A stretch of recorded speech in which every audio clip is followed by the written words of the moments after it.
हमारा ये विशेष कार्यक्रम है कर्मवीर। देखिए, हमारे जीवन में कुछ चीज़ों की बहुत अहमियत, बहुत ही इम्पोर्टेंस होती है, जैसे कि टेलीविज़न, लैपटॉप, स्मार्टफोन, यहाँ तक कि जूते कपड़ों की भी अहमियत होती है। इनमें से ज़रा सी भी गड़बड़ी हो जाए तो हम सर पे आसमान उठा लेते हैं, और जब तक ये वापस पहले जैसा ठीक ना हो जाए, हम इनकी मरहम पट्टी यानी कि रिपेयरिंग में अपना खाना पीना सब कुछ भूल जाते हैं। पहले जैसा, इस चीज़ की हमें इतनी अहमियत होती है कि उसे हम किसी भी हाल में पहले जैसा करने के लिए, कुछ भी करने के लिए तैयार हो जाते हैं। लेकिन देवियों और सज्जनों, क्या हम यही अहमियत अपने रिश्तों को भी दे पाते हैं?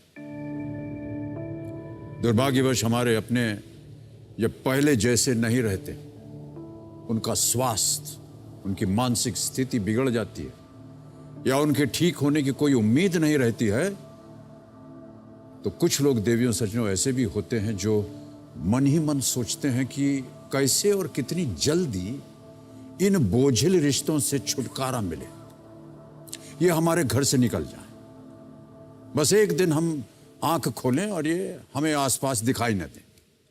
देवियों सज्जनों, इस वक्त हम एक खराब टीवी और एक अस्वस्थ इंसान में कोई भी फर्क नहीं देखते।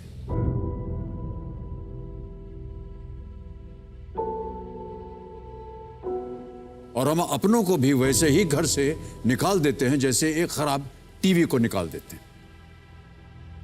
हजारों मजबूर जिंदगियां, जिन्हें कभी धक्के मारकर, कभी धोखे से और कभी प्रताड़ित होकर यूं ही खुले आसमान के नीचे भूख प्यास से बेहाल उन्हें निकाल देते हैं, तो उनकी जिंदगी शायद इन्हीं बेहाल हालतों में गुजर जाती अगर इनके जीवन में डॉक्टर बृजमोहन भारद्वाज और डॉक्टर माधुरी भारद्वाज ना आते और इन्हें अपने घर वो न ले जाते।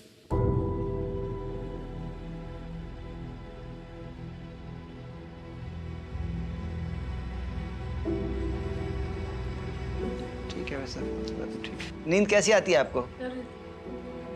नहीं आती? अपना घर के पीछे की ये सोच थी, जिनको कोई संभालने वाला नहीं होता है, उनको संभालने के लिए एक अपना घर मिल जाए। इसका नाम अगर कोई दूसरा होता है तो उतना सुकून नहीं मिलता। अपना घर नाम आते सुकून मिल जाता है। ठीक है। अपना घर शुरू करने का हमारा उद्देश्य यही था कि कोई भी बीमार असहाय स्थिति में सेवा और चिकित्सा संसाधनों के अभाव में रोड पे दम न तोड़े, और इसी सोच के साथ हमने अपना काम शुरू किया। ऐसी स्थितियाँ लोग देखना पसंद नहीं करते हैं।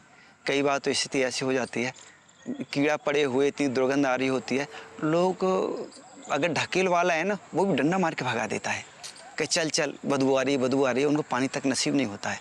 तो हमारा सोच था कि ऐसे सभी लोगों को अपना घर हो।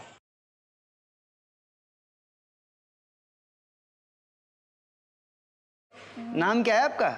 नहीं पता? ठीक है, भिजवाएंगे घर। ठीक है।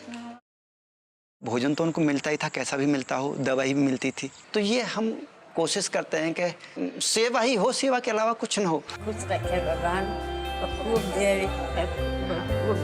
ठीक है। और जो हमारा पहला संकल्प था ना, अभी भी हम उसी को कायम करना चाहते हैं कि धरा पर ऐसा कोई व्यक्ति न मिले जिसको इस बात का एहसास हो कि मेरा इस दुनिया में कोई नहीं है। काश मेरा कोई होता, मुझे कोई संभालता। इसके लिए हम लोग काम करते हैं। हाँ ले क्यों अब आया तो? मिलता नहीं हो। हाँ, कल ही तो नहीं मिला था, रोजाना मिलता हूँ। क्या मिलता है? हैं?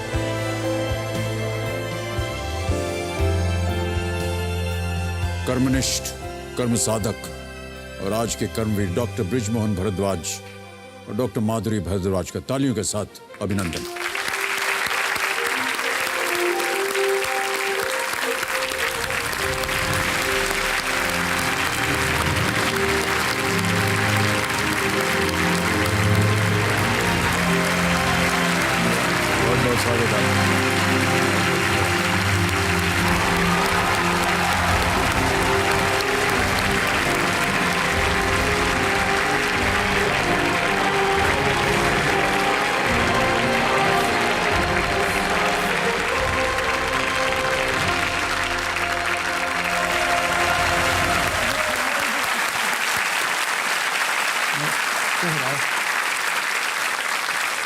ठीक है,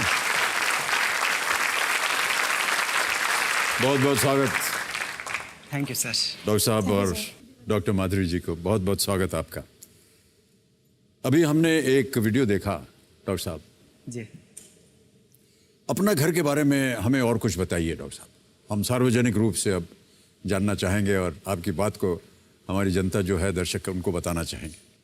अपना घर एक ऐसा घर है जहाँ पर जो लोग असहाय, लावारिस, बीमार हालत में पड़े हैं, उनको कोई देखने वाला नहीं है। किसी को कीड़े पड़े हैं, किसी को कैंसर है, किसी को टीबी है, किसी का पैर टूटा है, किसी का हाथ टूटा है, कोई माई गर्भवती है, कोई चल नहीं सकता, कोई बोल नहीं सकता, अपने बारे में कुछ बता नहीं सकता और तड़फ रहे हैं। वो सोचते हैं कि कोई मुझे आए और मुझे सहारा दे। इवन उनका परिवार से और जो संबंध है उनसे भरोसा उठ चुका है और यहाँ तक के होपलेस हो चुके होते हैं। उनको अपने जीवन की जो राह है ना, उसमें अंधकार ही अंधकार दिखाई देता है। और उनमें से जिनको हम लेके आते हैं 50% तो ऐसे हैं जो अपना नाम तक नहीं बता पाते हैं। उनका नामकरण भी हम लोगों को ही करना होता है। जब इनको लेकर आया जाता है तो लेकर आने पर सबसे पहला जो हमारा जो काम होता है, जो भरोसा है ना उनका, समाज से, परिवार से, बहुत आवश्यक बात हाँ, होती है जी। जो भरोसा है वो डेवलप करना होता है। उनको जीने की राह की एक आस जगानी होती है कि कैसे भी उनको भरोसा हो जाए कि अभी भी रिश्ते हैं और जिनको सींचा जा सकता है। ये जो कार्य है आप दोनों का, ये अद्भुत कार्य है। ये न तो आसान है और बहुत सारे उदाहरण भी नहीं है ऐसे दुनिया में, विश्व भर में। डॉक्टर साहब, अब तक आपने कितने लोगों की मदद की होगी? मदद कहना भी बड़ा अजीब सा लग रहा है, लेकिन एक सहायक के रूप में कितने लोगों को आपने इनके जीवन को सुधारा होगा? सर, जीवन तो उनका क्या, जीवन हमारा सुधर रहा है। लेकिन 30,000 प्रभु जी ऐसे हैं, 35,000 प्रभु जी। हाँ, जितने भी लोग आते हैं अभी आपके, आप लास्ट तक प्रभु जी शब्द सुनेंगे तो हम इनको प्रभु स्वरूप मानते हैं और इनको जो अपना घर में रहने वाले आते हैं उनको हम प्रभु जी बोलते हैं। क्या बात है, बहुत खूब।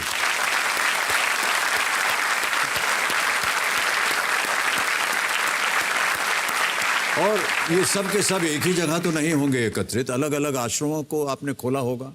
हाँ सर, इस समय 32 आश्रम हैं। भारत में जैसे राजस्थान में 18 हैं, यूपी में 8 हैं, दिल्ली में 2 हैं, मध्य प्रदेश में 3 हैं, गुजरात में 1 है, हरियाणा में 1 है, वेस्ट बंगाल में 1 है, 2 है। और नेपाल में भी आपने खोला हुआ है। जी। डॉक्टर साहब, ये जिन लोगों को आप एक सहायता देते हैं, उनको आप अपने घर में बुलाते हैं, उनकी अवस्था कैसी होती है? सर, एक वीडियो के माध्यम से आप बताना देते चाहेंगे? हैं, हाँ। ओके। मैं अपने दर्शकों को बता दूं कि डॉक्टर साहब एक वीडियो दिखाने वाले हैं। एक थोड़ा सा हमें एक चेतावनी देनी है आपको कि कुछ दृश्य जो इसमें है वो आपको विचलित कर सकते हैं, सावधान रहिएगा। यहाँ की स्थिति बहुत खराब चल रही है भैया। काफी दिन से तो हमने देख रहे हैं, इन्हें बदबू के मार रुके नहीं पड़ रहे हैं। कौन सा गाँव है तुम्हारा? मेरा गांव महेशपुर है। बदबू के मार रुके ना यार भैया, सेवा करवाओ। बच जाएगी बेचारी, आगे बहुत बुरी हालत है। बच जाएगी बेचारी। अम्मा हमारे साथ चलो तुम।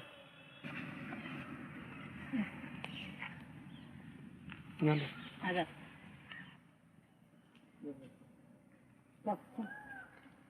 चलो चल जाओ।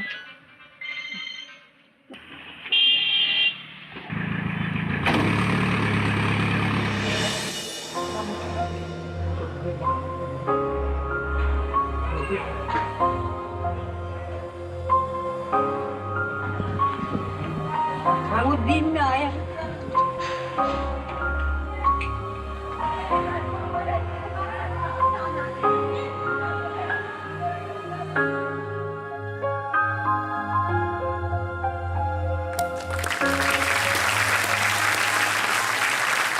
डॉक्टर साहब, ये अंत में जो हमने दृश्य देखा और जो छवि देखी महिला की, ये वही महिला जो शुरू में थी? हाँ, वही माँ है।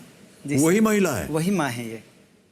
पहले हमने देखा कि बहुत सारे क्या घूम रहे थे उनके सर के ऊपर। ये मक्खियाँ थी, मक्खियाँ भिनवा रही थी। मतलब कीड़े तो काटते ही काटते हैं, ऊपर से मक्खियाँ काटती हैं।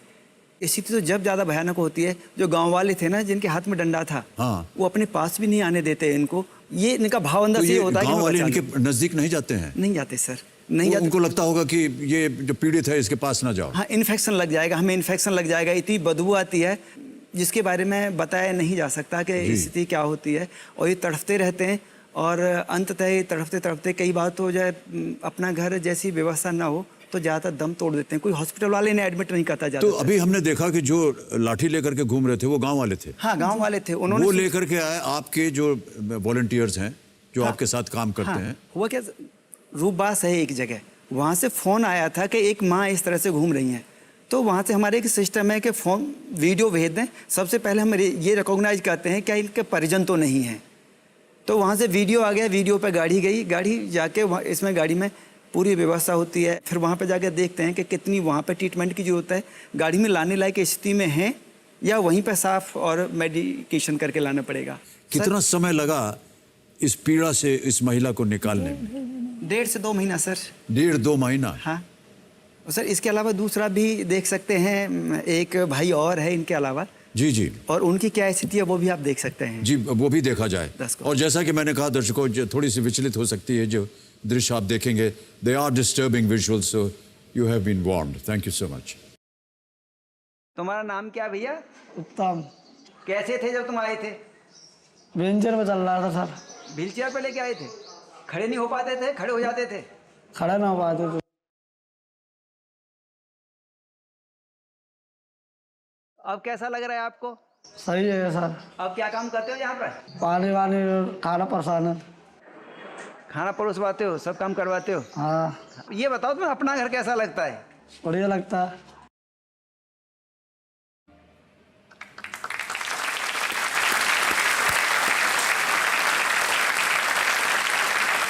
यकीन नहीं होता है डॉक्टर साहब, अभी ये हमें आपके अपने घर में है? हाँ, अभी अपना घर में है सर। इनका उत्तम नाम है और ये मथुरा में प्लेटफॉर्म पर पड़े थे और ये स्थिति थी, मतलब ये बैठाया भी केवल फोटो और वीडियो खींचने के लिए बैठाया था। ये ठीक से बैठ भी नहीं पा रहे थे और लंबी सांस ले रहे थे। ट्यूबरकुलोसिस का इन्फेक्शन था इनको, कुपोषण का शिकार थे। वहाँ पर लाए, फिर जांच हुई, जांच में पता चला कि इनको टीबी है। टीबी के बाद फिर पूरा ट्रीटमेंट दिया। अब ये 1.5 साल से यहीं पे हैं और अब तो बहुत सारे कामों में हाथ बटाते हैं। ये एकदम स्वस्थ इंसान कहाँ से पीड़ित किस अवस्था में थे, अद्भुत है ये तो। और अब आपके ही अपने घर में काम भी कर रहे हैं? जी सर, ये तो 2 का सैंपल है। एवरेज 15 प्रतिदिन इस तरह से आते हैं। प्रतिदिन 15 ऐसे आते हैं सभी आश्रमों में। 7 के करीब प्रतिदिन ठीक होकर चले जाते हैं और जो बहुत ज़्यादा गंभीर आते हैं हम उनका पूरा भरकस कोशिश करते हैं, लेकिन 3 के करीब ऐसे होते हैं हम उनकी ज़िंदगी को नहीं बचा पाते और कंधा देना ही हमारे लिए नसीब होता है उनके लिए। आपने बहुत सी चर्चा की है अपने घर के बारे में। जी सर। हम चाहते हैं कि हमारे दर्शक जो हैं वो आपके घर, आपके इस घर को देखें। हमारे पास एक वीडियो है, हम चाहते हैं कि वो दिखाया जाए। हाँ, तो यही परमात्मा से मांगो कि हमें साथ रहे, साथ जीने। हाँ बिल्कुल बिल्कुल, मैं परमात्मा से यही मांगूंगा बेटी के हमेशा मैं साथ रहूं। ठीक है, ठीक है, जाऊं? ठीक है। उनकी दिनचर्या सुबह से शुरू होती है प्रभु जी की। सबसे पहले उनको सुबह घुमाते हैं। हरे कृष्णा हरे कृष्णा। उसके बाद जिसको जो ज़रूरत होती है, मान लो किसी को सुबह मलमूत्र साफ करना है, किसी को पकड़ के ले जाके कराना है, किसी को ब्रश कराना है, किसी को जल्दी नहलाना भी है। उसके बाद उनका नाश्ते का शुरू हो जाता है। नींद कैसी आती है आपको? फिर दवाइयाँ शुरू होती हैं। जिनको हॉस्पिटल भेजना है उनको हॉस्पिटल भेजने की व्यवस्था होती है। एंटरटेनमेंट के लिए सभी वार्डों में म्यूजिक सिस्टम लगा हुआ है। इसके अलावा भी शाम को सभी वार्डों में कीर्तन भी होता है। और सभी त्योहार हैं, उनका जन्मदिन मनाना, ये सब कुछ प्रॉपर तरीके से करते हैं। अपना प्रयास ये होता है कैसे भी हो इनके चेहरे पे मुस्कान हो, खुशी हो। बैठ जाओ। हैं? कुछ प्रभु जी ऐसे भी हैं जो ठीक हो गए हैं और ठीक होने के बाद छोटा मोटा वर्क कर सकते हैं। तो वो भी यहाँ की व्यवस्थाओं में हाथ बटाते हैं। अलग अलग वर्क सबको डिवाइड किया हुआ है। जो किचन से संबंधित हैं वो किचन का देखेंगे, वार्ड से सेवा काम से संबंधित है वो सेवा काम देखेंगे। सब का अपना अपना काम फिक्स है, बस वो टाइमली अपना काम शुरू हो जाता है और एकदम अच्छे तरीके से चलता रहता है। इतने सारे लोग जिनका कोई नहीं है, वो हमें कोई बुआ देखता है, कोई बहना के रूप में देखते हैं, और जब वो हाथों को चूमते हैं तो वो जो एक अंदर से जो ये सब चीज़ें मिलती है ना, सेल्फ सेटिस्फेक्शन जो मिलता है, वो मुझे लगता है किसी चीज़ में नहीं है। कम हो जाएगी। इतना तो अच्छा अपना घर भी नहीं है, जो अपना निजी घर होता है ना, वो भी इतना अच्छा नहीं है जितना अच्छा ये घर है। हम ये सोचते थे कि कितने ज़्यादा से ज़्यादा लोगों की टूटती सांसों को बचाया जाए, उनकी पीड़ा दूर की जाए, और आज जब ये सब हो रहा है तो निश्चित रूप से बहुत सुकून मिलता है।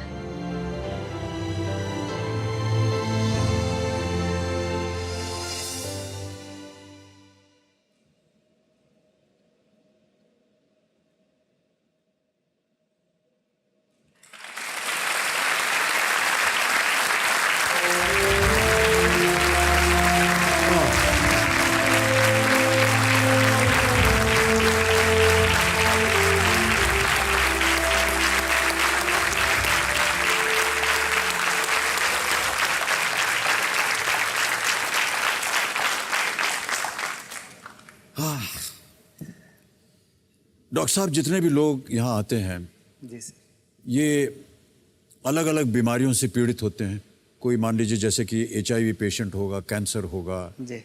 बच्चे होंगे और मानसिक जिनकी स्थिति ठीक नहीं है, अलग अलग तरह के लोग आते हैं। आप सब कुछ एक ही स्थान पे करते हैं, कैसे संभव हो पाता है? नहीं सर, ये जो अपना घर है 17 एकड़ में बना हुआ है जी, और सभी के लिए अलग अलग व्यवस्था है। वहाँ पर भी 3 तो हॉस्पिटल है इसी कैंपस में। एक हॉस्पिटल है जिसमें ऑपरेशन वगैरह सभी होते हैं, पैथोलॉजी है, तो अलग अलग अस्पताल बने हुए हैं, जांच है, स्थान वही है। एक्सरे है। जी। हाँ, एक ही कैंपस है लेकिन अलग अलग वार्ड हैं और अलग अलग सेक्शन हैं। जैसे एड्स वाले हैं, एड्स के लिए फीमेल के लिए अलग है और मेल के लिए अलग है। TB के लिए मेल के लिए अलग, फीमेल के लिए अलग, और बच्चों के लिए, बालिकाओं के लिए और बालकों के लिए अलग। लेकिन इतना नहीं है कि केवल भवन ही अलग हों, उनकी जो ज़रूरत होती है ना, उनकी वो हर व्यवस्था कराई जाती है। जैसे हम बच्चों को ले लेते हैं सर, बच्चों के लिए जब बच्चे जो गर्भवती माताएं आती हैं, उन्हीं माताओं के बच्चे हैं ऑलमोस्ट। जो माताएं आती हैं अपना घर में, 7 माताएं अभी भी गर्भवती हैं जो रोड पे, जिनको नाम तक अपने पता नहीं है कि मेरा नाम क्या है, वो माताएं गर्भवती आती हैं और घर वाले गर्भवती हैं, गर्भवती हैं सर। उनको पता नहीं कि उनका घर क्या है या उनका नाम क्या है। 50% का तो खुद को बच्चा होने के बाद भी नाम पता नहीं होता है कि उनका क्या नाम है। घर वाले सड़क पे उनको पता नहीं किन स्थिति में छोड़ देते हैं, और ये नहीं सोचते कि सड़क पे कितनी सुरक्षित हैं, कौन इनको देखेगा। और ज़्यादातर बच्चे जो पैदा होते हैं ना, कुपोषित पैदा होते हैं। कोई एंटीनेटल केयर उनकी होती नहीं है, कोई वैक्सीनेशन नहीं होता, खाने को कोई पूछने वाला नहीं होता, मिल गया तो मिल गया, पड़ी रहती हैं इस तरह से। सर जो बच्चे हैं ना, बच्चों को जो ज़रूरत होती है उस हिसाब से गेम्स की, उनकी प्लानिंग की। एजुकेशन में भी अगर आप देखेंगे तो एजुकेशन अपना घर में है, और बच्चों की जो, उनको शिक्षित भी आप करते हैं? हाँ, शिक्षा का मैं बताऊं सर, बच्चों के लिए हम 3 बातों पर ख्याल रखते हैं कि बड़े हो जाएं तो इनको इस बात का एहसास न हो कि मुझे कुछ और आवश्यकता है। हम 3 चीज़ देते हैं बच्चों को। नंबर 1 एजुकेशन, नंबर 2 हेल्थ, और नंबर 3 संस्कार। जब इनके पास ये 3 चीज़ें होंगी ना, दुनिया में कहीं पे भी चले जाएं, इनको इस बात का अभाव नहीं होगा मेरे पास कुछ भी नहीं है, अगर 3 चीज़ उसके पास है।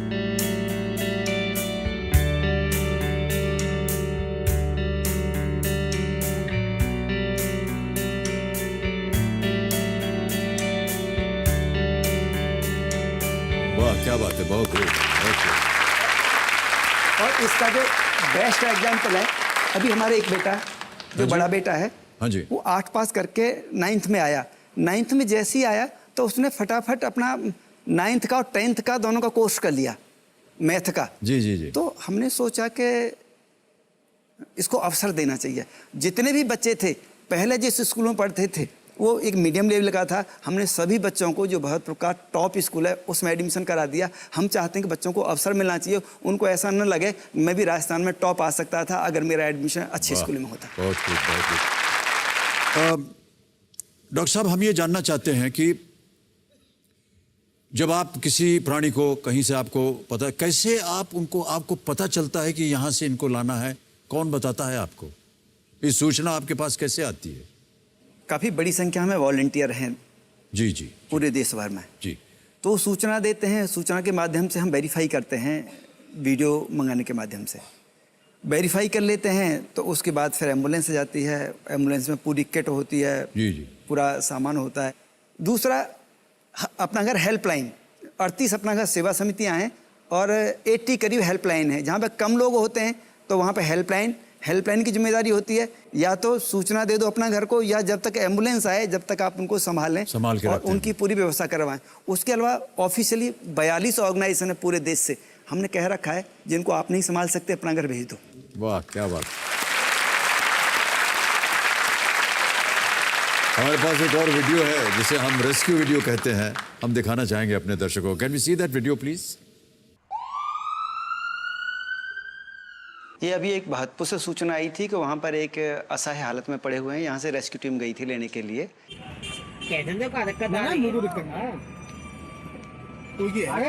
सर, हम इन्हें भरतपुर के सारस चौराहे से उठाया इनको। हम वहाँ पहुँचे तो इनकी कंडीशन देखी। ये पता नहीं, यहाँ पर लोग खड़े हुए थे, बता रहे थे कि 3-4 महीने से ये लावारिस हैं, मतलब इनका कोई नहीं है। तो ये ऐसे ही घूमते रहते थे सड़कों पर। अब पिछले 2-3 दिनों से इनकी ये तबीयत खराब हुई है। उस हिसाब से हमने देखा इनको, ये बोल नहीं पा रहे थे, कुछ अपना नाम भी नहीं बता पा रहे थे। और जैसे ही हमने देखा इनकी कंडीशन तो हमने गाड़ी में रखा और इन्हें अपना घर आश्रम ले आए। और यहाँ पर ये अपना घर का एक लीलावती हॉस्पिटल है, उसमें हमने इन्हें एडमिट करवा दिया है। सावधानी से लेना, लगने जाए। चलो बेड पे ले लो, चलो ठीक है।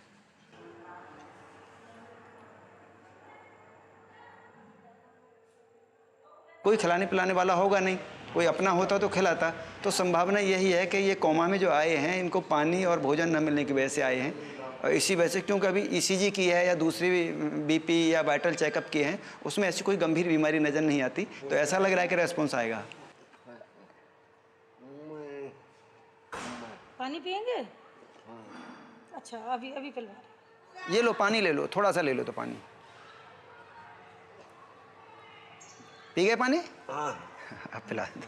कई केस ऐसे होते हैं कि उनको पता ही नहीं होता, नालियों में पड़े हुए हैं।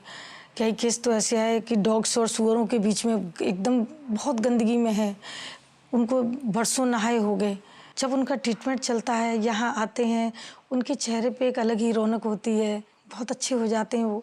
यहाँ भी हैं, आप यहाँ जब देखेंगे ना कि वो कुछ लोगों को कि किस स्थिति में आए थे और आज किस स्थिति में, तो आप स्वयं उनको पहचान नहीं पाएंगे।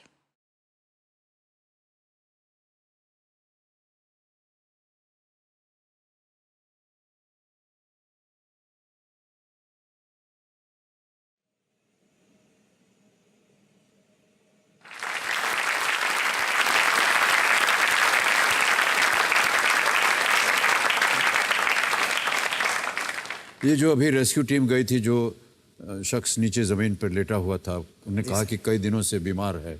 जी सर, तो ये रोजाना का सिलसिला है जी। और इनकी स्थिति मैं ऐसा समझता हूँ कि आम जीवन में भी कुछ ज़्यादा अच्छी नहीं रही होगी।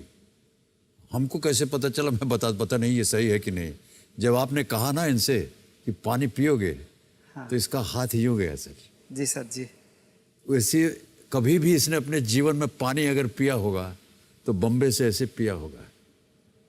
काफ़ी अनुभव है सर, कभी नहीं मिला होगा इसको। काफ़ी अनुभव है सर आपको। सर ज़्यादातर तो ऐसी स्थिति होती है कि इनके पास गिलास और ये चीज़ें नहीं होती। इनको तो अगर ये मिल जाए यही काफ़ी है। समय पर पानी और दवा और भोजन मिल जाए ना, तो इनके लिए तो स्वर्ग होता है वो। जी जी। ये जिनको अभी हमने देखा, इनकी स्थिति कैसी है अब? ठीक हो गए हैं? हाँ, पहले से सुधार है, पहले से बेहतर है। बेहतर है। चलिए, ईश्वर करे वो जल्दी ठीक हो जाए। कभी आपने इन लोगों से पूछा कि इनको इनके घर वालों ने क्यों अलग कर दिया, क्यों छोड़ दिया? कई परिस्थितियां हैं। जैसे कोई बेटी है मानसिक रूप से संतुलन ठीक नहीं है, माता पिता ने शादी कर दी, वहाँ से तलाक हो जाता है, तलाक होने के बाद फिर वो घर आती है, कोई रखना नहीं चाहता, और जब घर आ जाती है तो माता पिता रहते हैं जब तक तो उनको संभालने वाला कोई होता है। जिस दिन माता पिता का सिर से हाथ उठ जाता है ना, उसके बाद उनके ऊपर कोई हाथ नहीं होता सिवाय सड़क, और इसी तरह की ज़्यादातर की ये कहानी है। दूसरा कारण, इनकी बीमारी लंबी होती है और ऑलमोस्ट जो मानसिक रूप से बीमार हैं वो अनक्योरेबल होते हैं। दवाइयों के खर्चे इतने ज़्यादा हैं कि अफोर्डेबल नहीं है, इस वजह से गरीब परिवार जो होता है वो उनको गरीबी की वजह से मजबूरी होती है, छोड़ देता है और ये बिछड़ जाते हैं।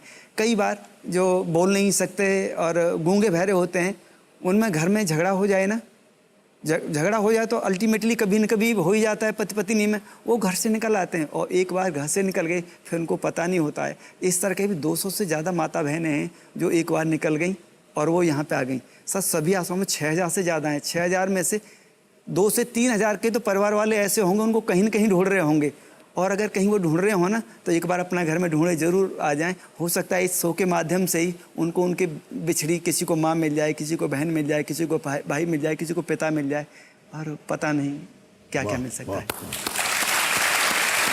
अद्भुत कार्य आप दोनों कर रहे हैं, इसके लिए हम आपको सम्मानित कर रहे हैं, लेकिन हमारे पास शब्द नहीं है कि किस तरह से हम बयान करें, व्याख्या करें कि आपने जो काम किया है वो। हमने देखा अब डॉक्टर साहब और डॉक्टर माधुरी कि आपने कहा कि कितने भी ज़्यादा इंस्टीट्यूशन देश भर में हैं। 32 सर। 32 जी सर। तो आज तो आपने यहाँ 3,20,000 रुपये जीतने, हम चाहते हैं कि और भी आप जीतें, लेकिन इतने से तो इतनी संस्थाएं नहीं चल पाती होंगी। कैसे ये आप चलाते हैं इसको? सर अपना घर की कुछ विशेषताएं हैं, जो भी ज़रूरत होती है ना वो परमात्मा के लिए रोजाना लिखी जाती है। भरतपुर एक आश्रम का जो खर्चा है 3.5 लाख रुपए पर डे का है। प्रतिदिन एक आश्रम का, भरतपुर वाले आश्रम का जो भी जरूरत होती है ना सर, परमपिता परमात्मा को हर ऑफिस में 32 आश्रमों के ऑफिसों में चिट्ठी लिखी जाती है।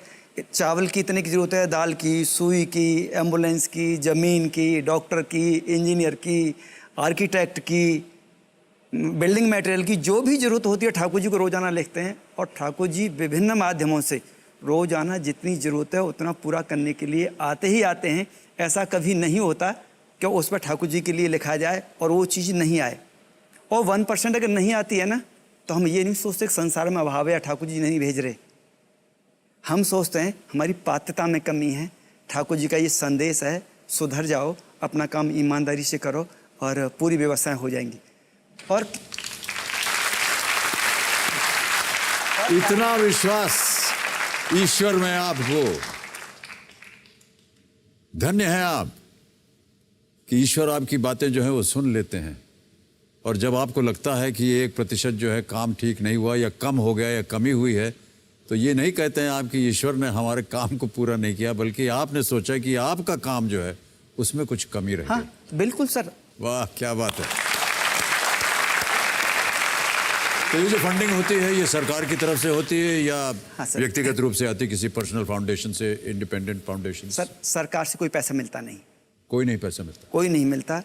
सबसे बड़ी बात यह है, अपना घर भरतपुर में 400 से 500 तो बसों पे अपना घर की तीर्थ यात्रा के लोग बैनर लगा के आते हैं। जैसे मंदिर, मस्जिद, चर्च, गुरुद्वारे में धार्मिक लोग जाते हैं ना, उस तरह से जाते हैं। कोई चावल लेके आता है, कोई आटा लेके आता है, कोई दाल लेके आता है। इतनी ज़्यादा मान्यता है सेवा को, और वहाँ पे लोग आते हैं, पूजा करते हैं, सेवा करते हैं। उसके बाद किसी को 100 रुपये देना है, 500 देना है, 5000 देना है, दाल, आटा, चावल, वस्त्र लाते हैं, वो दे के चले जाते हैं। इसी तरह से पूरी व्यवस्थाएं होती हैं।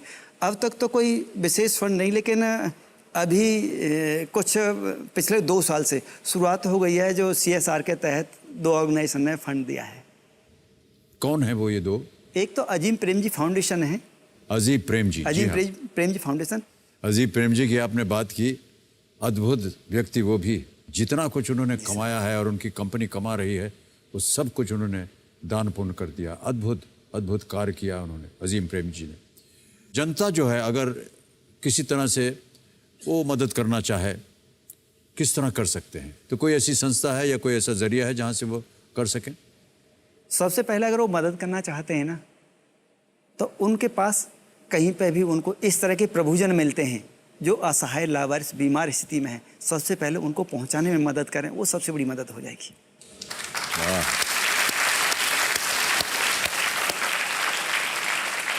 कोई ऐसा वेबसाइट वगैरह हो जहां पर जा सकें? हाँ, अपना घर आश्रम भरतपुर जी, वो एक है वेबसाइट आपका। हाँ, अपना घर वहाँ पर आश्रम डोनेशन वगैरह दिया जा में सकता जा सकते हैं। और जी, ओके, बहुत बहुत धन्यवाद। ओके, एक बार जब मान लीजिए कोई प्राणी आया, उसकी आपने चिकित्सा की और वो ठीक हो गया, तो उसका आप क्या करते हैं? उसको छोड़ देते हैं, रही रखते हैं, जाने देते हैं? हाँ सर, एक पुनर्वास का काम होता है सर जी। अब तक 20,000 से ज़्यादा जो पुनर्वासित कर चुके हैं ना, तो 20,000 से ज़्यादा 20,000 से ज़्यादा।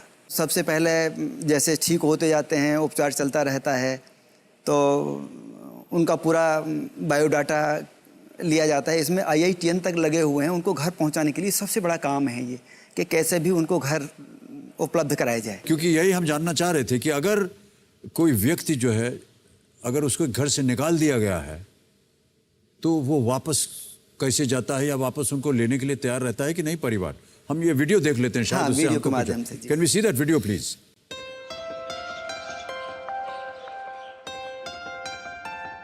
एक हमारा ऑब्जेक्ट ये है कि अपना घर केवल स्थायी रूप से ना हो, जो उनके परिवारों में भेजे जा सकते हैं, पुनर्वासित किए जा सकते हैं, उनको उनके घर भिजवाने की हम आवश्यक रूप से व्यवस्था करते हैं। इसके लिए स्पेशली एक सेल बनी हुई है, रिहेबिलिटेशन सेल। घर में कौन कौन है आपके? सब है, मम्मी पापा। Mummy papa. पता मालूम है आपको घर का? एक छोटा सा बच्चा है, घर जाना चाहते हो? भिजवाएंगे, दोनों चलेंगे। तुम्हें भी घर जाना है? उसका केवल यही काम है, जो पता बता दें, उनको पता सर्च करके उनके घर भिजवाने की व्यवस्था करना। हेलो, हाँ ओम प्रकाश। हाँ भाई बोलो। मैं आश्रम में राजस्थान भरतपुर में हूँ, कि मुझे जल्दी आ जा।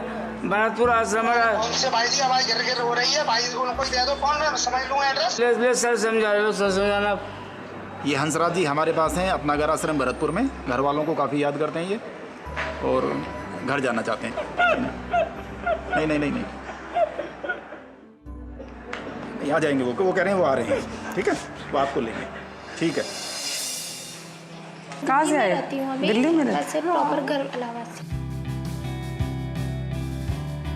पहचानते हुए कौन है? हमारे पोती है। पक्का? हाँ पक्का। अच्छी तरह रहना है। 20,000 से ज़्यादा प्रभुजनों को केवल इंडिया नहीं, नेपाल और बांग्लादेश में हम भिजवा चुके हैं।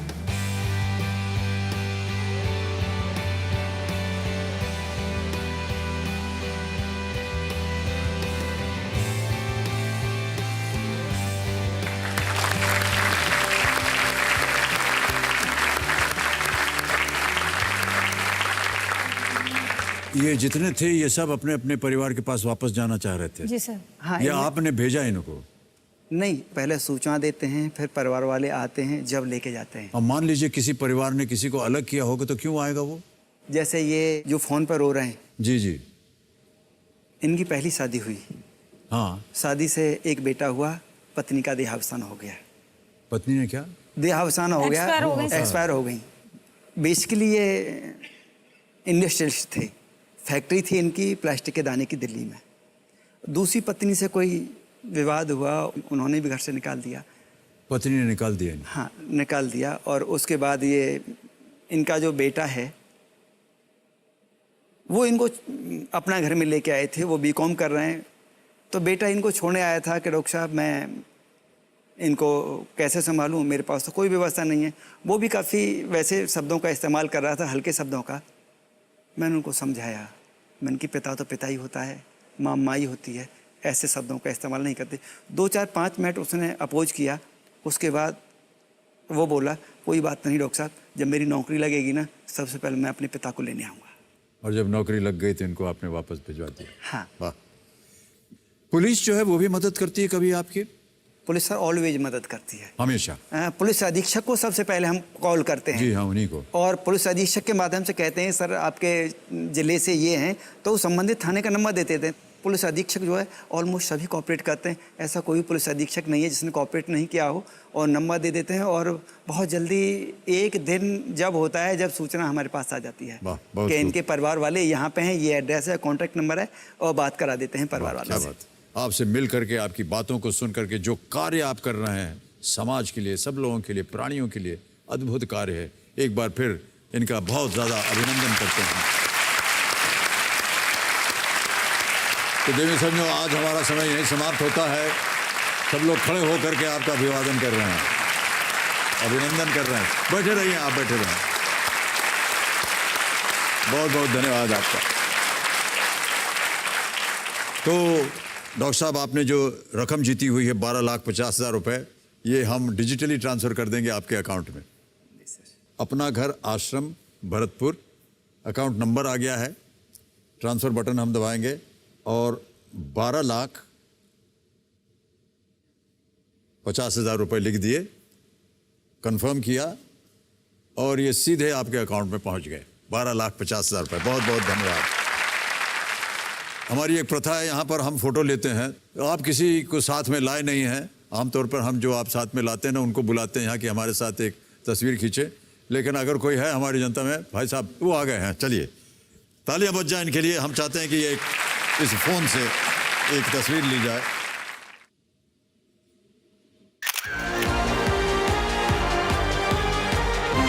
बहुत बहुत धन्यवाद। देवियों सज्जनों, देखिए, हमारे इस विशेष कार्यक्रम में जो भी कर्मवीर आते हैं उन्हें हम सम्मान के रूप में एक उपाधि चिन्ह भेंट करते हैं।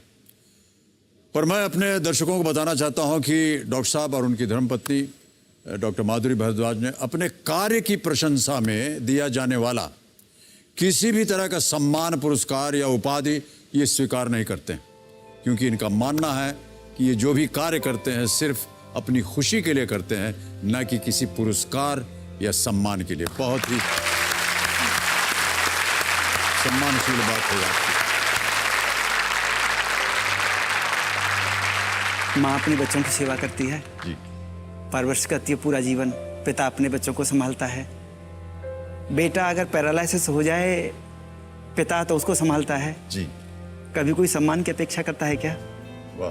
तो क्योंकि ये तो हमारे अपने परिवार के सदस्य हैं, परिवार के अपनों के लिए सम्मान लेना भी मुझे लग रहा है कि इससे बुरा दिन किसी के पास नहीं हो सकता जब कोई अपनों के लिए कुछ करके और सम्मान की आशा रखे। वाह, बहुत खूब, बहुत ही ऊंची विचारधारा।